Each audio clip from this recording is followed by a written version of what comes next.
fear is a child with dyed hair and who likes earrings. Like whatever they say has no bearing. It's so scary in a house that allows no swearing. To see him walking around with his headphones blaring, alone in his own zone, cold and he don't care. He's a problem child, and what bothers him all comes out when he talks about his fucking dad walking out. Cause he hates him so bad that he blocks him out. If he ever saw him again, he'd probably knock him out. His thoughts are whacked, he's mad so he's talking back, talking black, brainwashed from rock and rap. He sags his pants, blue rags and a stocking cap. His stepfather hit him so he socked him back and broke his nose. His house is a broken home, there's no control, he just lets his emotions go.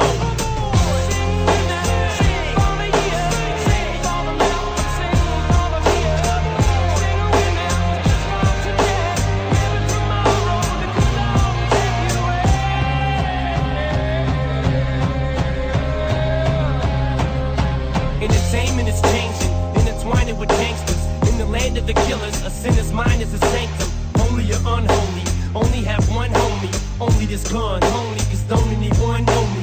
Yet everybody just feels like they can relate.